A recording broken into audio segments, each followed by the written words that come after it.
ஐயா வணக்கம். ஐயா மணி சார் வணக்கம். வணக்கம் ஐயா.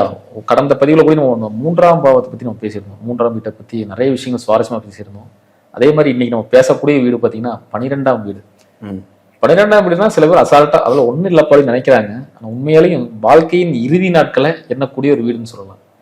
கடைசியில் நம்ம என்ன நடக்க போகுது, நம்ம மரணம் கூட சொல்லலாம். அயன சயன போகஸ்தானம் சொல்லக்கூடிய 12ஆம் இடம், நம்ம தூக்கத்தை சொல்லக்கூடிய 12ஆம் இடம். அதே மாதிரி விரயம், நம்மளுக்கு தேவையற்ற விரயமா இல்லை விரயம் இப்படி இருக்கு அதுன்னு சொல்லலாம். குறிப்பா சொல்லணும்னா வெளிநாடுகள் அங்க சொல்லக்கூடிய இந்த 12ஆம் இடத்தை பத்தி தான் சொல்லுவாங்க. ஸோ அப்படிப்பட்ட 12ஆம் இடத்தை பத்தி கொஞ்சம் டீகோட் பண்ணி சொல்லுங்க ஐயா. கண்டிப்பா. 12ஆம் வீடு சார் மோட்சஸ்தானம்னு சொல்லுவாங்க. 12ஆம் வீடு 12ஆம் வீட்டுல கேது இருக்குன்னு வைங்க, மறுபிறவி இல்லைங்கிறது ஒரு ஜோதிட கருத்து. அது நிதர்சனமான உண்மையும் கூட. 1வது வீடுங்கிறது நம்ம பர்த்து சார், பிறந்துட்டோம்.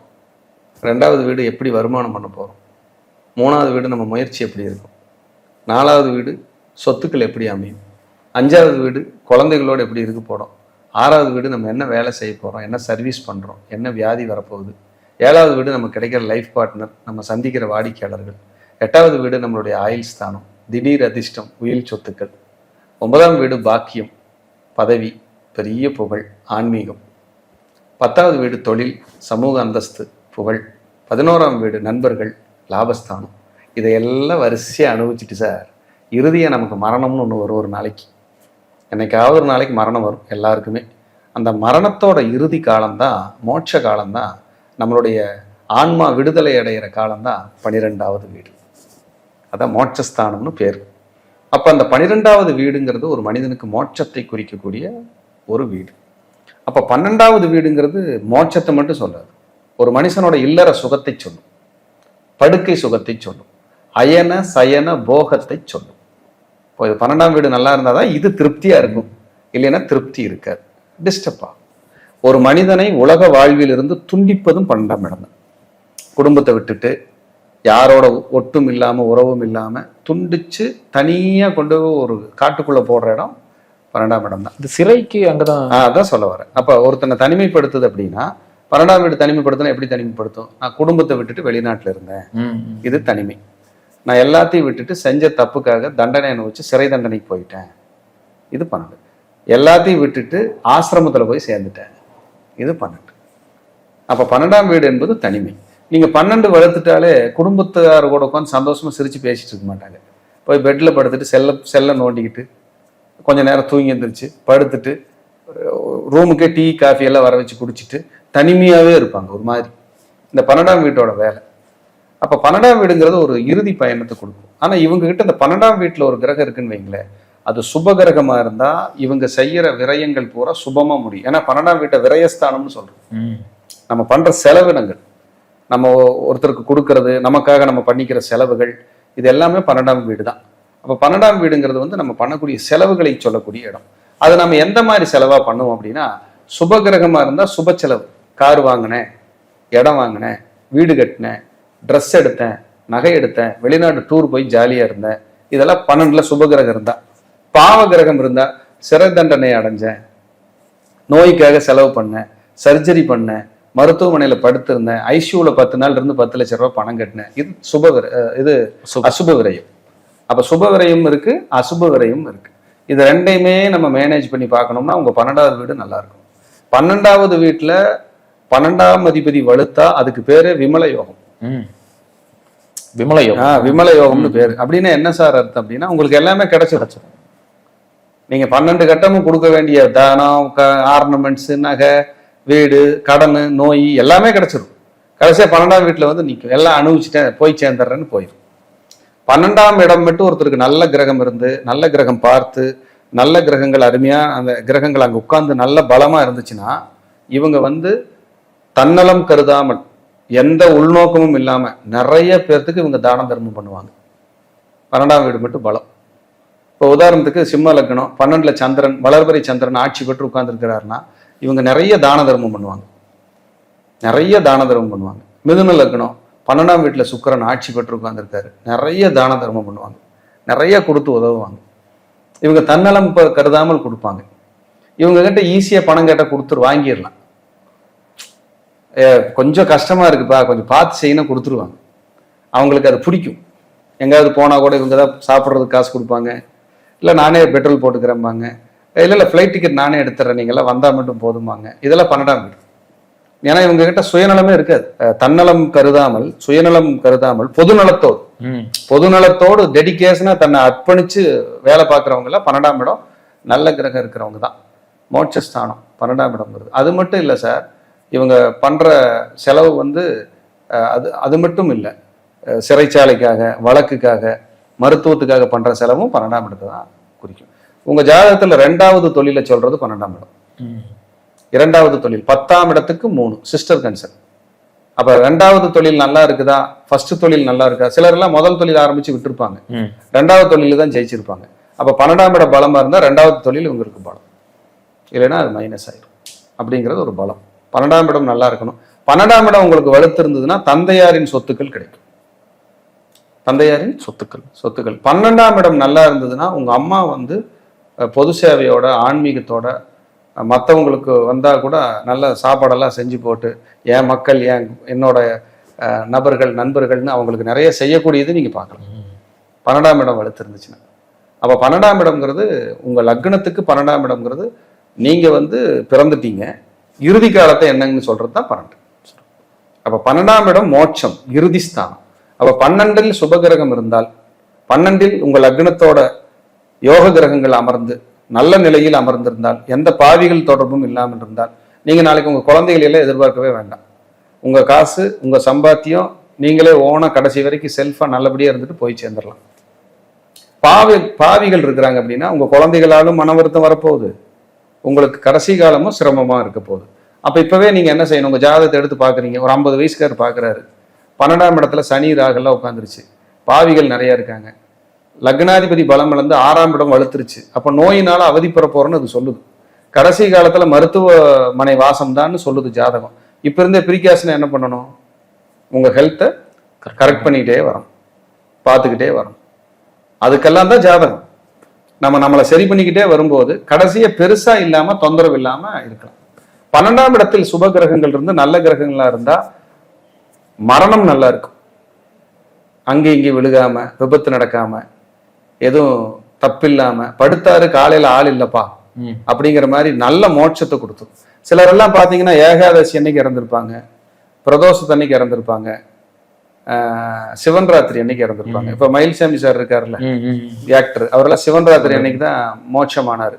அந்த மாதிரி ஒரு நல்ல மரணம் நல்ல நாளில் கிடைக்கும். சுபகிரகங்கள் தொடர்பு கொள்ளணும்.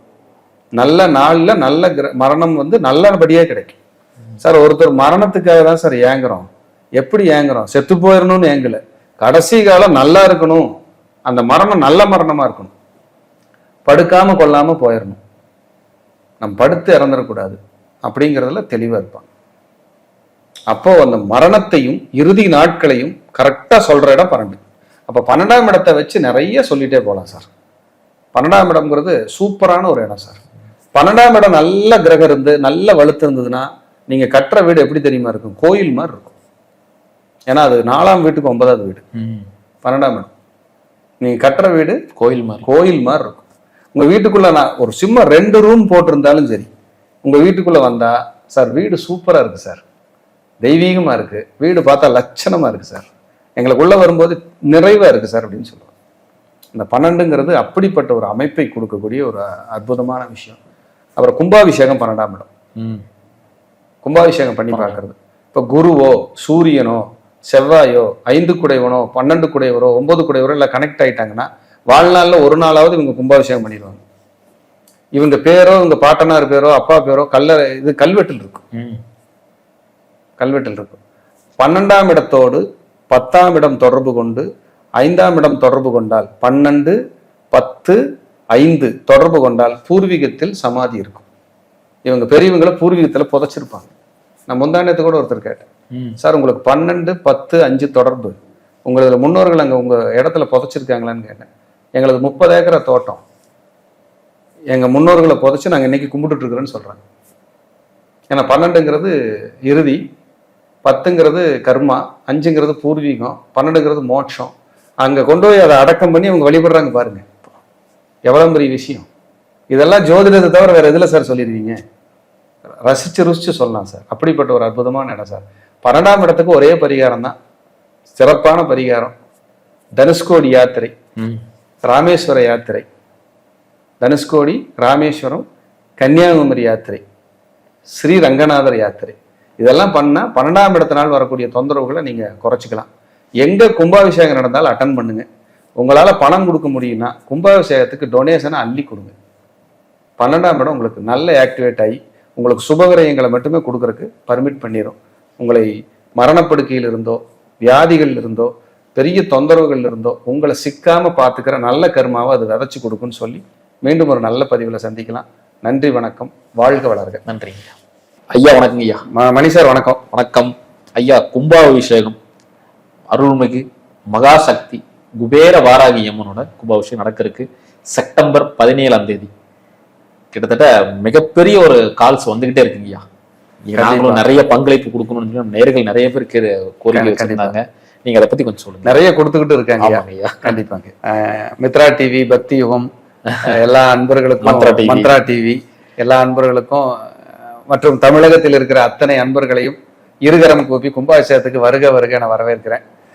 இதுல வந்துங்க செப்டம்பர் 17 மதுரை மீனாட்சி அம்மன் கோயிலுடைய கும்பாபிஷேகம் நடக்கிற அன்னைக்கு மகாசக்தி குபேர வாராகி அம்மனுடைய ஆலய கும்பாபிஷேகம் பிரம்மாண்டமா நடக்கிறதுக்கியா. பிரம்மாண்டமா அதை என்னுடைய அன்பு மாணவர்னு சொல்லலாம், என்னுடைய நண்பர்னு சொல்லலாம், எங்க குடும்ப உறுப்பினர்னு சொல்லலாம். அப்படிப்பட்ட ஒரு ஏழை மாணவர் அவருக்கு வாராகி அனுகிரகம் செய்து இந்த ஆலயத்தை ரொம்ப சிரமத்தின் அடிப்படையில் பொதுமக்களுடைய ஒத்துழைப்புல வந்த டொனேஷன்ல அந்த ஆலயத்தை உருவாக்கியிருக்காரு. மெல்ல மெல்ல மெல்ல மெல்ல மெல்ல உருவாக்கி இன்னைக்கு கும்பாபிஷேகத்துக்கு வந்துருச்சு. செப்டம்பர் 17, இன்னொரு 40 நாள் இருக்கு. இந்த வீடியோ பண்ற நாள்ல இருந்து ஒரு 40 டேஸ் இருக்குன்னு. இந்த கும்பாபிஷேகத்துக்கு நிறைய பேர் பொருளுதவி, நிதியுதவி செஞ்சிருக்காங்க, செய்யறதுக்காக சொல்லியிருக்காங்க. அவங்க எல்லாருக்குமே இந்த நேரத்துல நான் நன்றி சொல்ல கடமைப்பட்டிருக்கிறேன். உண்மையிலேயே உங்களுடைய ஒத்துழைப்பு இல்லைன்னா இது நடக்கிறதுக்கு வாய்ப்பே இல்லை அப்படிங்கிறத நான் மானசீகமா சொல்லிக்கிறேன். மகாசக்தி குபேர வாராகி அம்மன் 6.25 அடி உயரங்கய்யா, 8 திருக்கரங்களோட இருக்காங்கய்யா. அவங்களுக்கு இந்த கும்பாபிஷேகம் ஐயா கிட்டத்தட்ட ஒரு மிகப்பெரிய பல ஆயிரம் மக்கள் அந்த இடத்துக்கு வர்றாங்க, கூடுறாங்க அப்படிங்கிறதான் இதுல ஒரு ஆச்சரியம் விஷயமா நான் பார்க்குறேன். அந்த இடங்கய்யா வடக்கு நோக்கி அம்மன். இன்னைக்கு சொல்ற இது வார்த்தைக்காக சொல்லலை, அங்க வந்தவங்களுக்கு உணர்வாங்க, தெரியும். அந்த இடத்துக்கு நீங்க வழிபட்டுட்டு போகும்போது உங்க லைஃப் மாறும். அந்த வாராகியினுடைய ஆசிகள் உங்களுக்கு கிடைக்கும். தேய்பிறை பஞ்சமி, வளர்பிறை பஞ்சமி இரண்டும் விமர்சையாக ஹோமங்களோடு அன்னதானத்தோடு நடைபெற்று கொண்டிருக்கிறது. அந்த ஏழை மாணவர் திரு சக்திவேல் அவர்கள், சக்திவேல் சுவாமிகள், அவங்க குடும்பத்தார் இதுக்கு சிரத்தையா தங்களை அர்ப்பணிச்சு அந்த இடத்துல திண்டுக்கல் மாவட்டம், திண்டுக்கல்ல இருந்து குஜிலியம்பாறை போற வழியில எரியோடுக்கு அடுத்தது என் புதுரோடுங்கிற ஊர்ல ரோட்டின் மேலேயே பக்கத்திலேயே அமைந்திருக்கிற அற்புதமான ஒரு ஆலயம் தான் மகாசக்தி குபேர வாராகி அம்மன். குபேர வாராகி வடக்கு நோக்கி இருக்காங்க. ஒரு தாற்பரியமான கோயிலுங்கய்யா. அதுக்கு பின்னாடி ஒரு சின்ன வரலாறு, அருமையான வரலாறு இருக்குங்கய்யா. அந்த இடத்துக்கு ஏன் அந்த அம்பாள் அங்க வந்தாங்கன்னு சொல்லி மதுரையில இருந்து அவங்களும் வந்திருக்காங்க. அம்பாள், அந்த அம்பாள் ஒரு அற்புதமா இருக்காங்க. உண்மத்த பைரவர் அங்க வர்றாங்க. உண்மத்த பைரவர் நம்ம அம்பாளுடைய கணவர் உண்மத்த பைரவர். இனி உண்மத்த பைரவருங்கிறது படிப்புக்கான கடவுள் இல்லையா, பைரவர் இல்லையா. அது நிறைய பேருக்கு இனி நம்ம கொடுக்க போறோம். கண்டிப்பா அதை நம்ம ஒரு வீடியோவா அடுத்தது பண்ணுவோம். இந்த கும்பாபிஷேக விழாவிற்கு செப்டம்பர் 17, 2026 வியாழக்கிழமை காலை 10:45 இருந்து 10:45 இருந்து 11:10 கும்பாபிஷேகம். கும்ப கலசத்துல தீர்த்தம் விடுறோம். நிறைய காசி தீர்த்தம், ராமேஸ்வர தீர்த்தம், கைலாஸ் தீர்த்தம், கிட்டத்தட்ட ஒரு 11 தீர்த்தங்கள் அங்க வர வைக்கப்பட்டிருக்குங்க. வந்திருக்கு. காசி போய் அடியேனே எடுத்துட்டு வந்தேன். அடியேனே போய் தான் காசியில எடுத்துட்டு வந்தேன். போய் எடுத்துட்டு வந்து எங்க நண்பர்கள் நாங்க எல்லாம் போய் தான் குழுவா குடும்பத்தோட போய் தான் நாங்க எடுத்துட்டு வந்தோம். எடுத்துட்டு வந்து அம்பாளுக்காக நாங்க கொடுத்துருக்குறோம். ராமேஸ்வரம் போய் நாங்க எடுத்துட்டு வந்தோம். எடுத்துட்டு வந்து கொடுத்துருக்கிறேன். இதுவே எனக்கு ஒரு பெரிய கைங்கரியமா நான் நினைக்கிறேன். இதுல என்ன இதுன்னா உங்க எல்லாருமே கும்பாபிஷேகத்துக்கு வர வைக்க. கண்டிப்பா நீங்க எல்லாரும் வாங்க. இப்பவே நிறைய பங்களிப்பு இருக்கு நிறைய. இன்னும் நான் என்ன சொல்றேன்னா, கும்பாபிஷேகத்துக்கு நாங்களும் ஏதாவது பங்களிப்பு பண்ணலாமா அப்படின்னு சொல்லி அவங்களுக்கு மைண்ட்ல இருக்கும். நிச்சயமா பண்ணலாம். ஹோமங்கள் இருக்கு, அன்னதானம் இருக்கு, நிறைய அந்த பேக் போட்டு கொடுக்குறாங்க, அந்த இது பிரசாதம் கொடுக்குறாங்க. கும்பாபிஷேகத்துக்கு நிறைய செலவுகள் இருக்கு. இவ்வளவு அந்த ஆலயத்தில் இருக்கு. ஏன்னா இது வந்து ஒரு பெரிய குடும்பம், அவங்க பெரிய வசதி உள்ளவங்க கட்டலை. ஒரு ஏழை மாணவர் திரு சக்திவேல் சுவாமிகள், அவர் வந்து ரொம்ப, நீங்க அவரை போய் பார்த்தீங்கன்னாலே தெரியும் தெரியும் என்னடா இப்படி இருக்கிறாரு, எப்படி இதை பண்ணாங்கன்னு சொல்லுவாங்க. அதுல கடவுளர்களால வராகியினுடைய புண்ணியத்துல எனக்கு ஒரு கைங்கரியம் கிடைச்சது, பங்களிப்பு கிடைச்சது. நாமளும் அது பங்கெடுத்து இந்த கும்பாபிஷேகத்துக்கு என்னென்ன பணிகள், திருப்பணிகளுக்கு நம்மளால முடிஞ்ச கைங்கரியங்கள் என்ன செய்ய முடியுமோ, உடல் உழைப்பு எல்லாம் போட்டுக்கிட்டு இருக்கிறோம். இன்னும் அந்த கும்பாபிஷேகத்துல அடியன் ஒரு வாரத்துக்கு முன்னாடியே போறேங்க. 6 கால பூஜை நடக்குது, கும்பாபிஷேகம் வெகு விமர்சையா நடக்குது. எல்லாம் அம்பாளுடைய ஆசி தான், நம்ம கையில எதுவுமே இல்லைங்க. இந்த கும்பாபிஷேகத்திற்காக நீங்கள் பொருள் உதவி, நிதி உதவி எது அளிக்கணும் அப்படின்னாலும் கீழே டிஸ்கிரிப்ஷன்ல அவங்களோட ட்ரஸ்ட் அக்கௌண்ட் நம்பரும் ஜிபே நம்பரும் இருக்கும், கான்டாக்ட் நம்பரும் இருக்கும். நீங்க கான்டாக்ட் பண்ணி உங்களால முடிஞ்ச கைங்கரியங்களை, ஏன்னா வாராகி கைங்கரியத்துக்கு நீங்க பங்கெடுக்கிறது அவ்வளவு சிறப்பு. ஏன்னா நிறைய பேர்த்துக்கு கடன், எதிரி, சூன்ய தோஷம், நெருக்கடி, இந்த மாதிரி நிறைய நம்ம பார்த்திருப்போம். ஒரு வாய்ப்பா கூட எடுத்துக்கலாம், ஒரு வாய்ப்பா எடுத்துக்கலாம். இது அதனாலதான் சொல்றேன், இது வந்து வாய்ப்பா எடுத்துக்கிட்டு நீங்க பங்களிக்கலாம். கண்டிப்பா அப்படி பங்களிப்பு செய்யும் போது அந்த அன்னையின் பேரருள் உங்களுக்கும் உங்கள் குடும்பத்தாருக்கும் நிச்சயமாக பரிபூர்ணமாக கிடைக்கட்டும் சொல்லி உங்க எல்லாத்தையும் கும்பாபிஷேகத்துல அடியேனும் சந்திக்கிறேன். எல்லாரும் வாங்க, கும்பாபிஷேகத்துல மீட் பண்ணுவோம். மாபெரும் அன்னதானம் காலையில 9 மணியிலிருந்து ஈவினிங் வரைக்கும் இருக்கும்.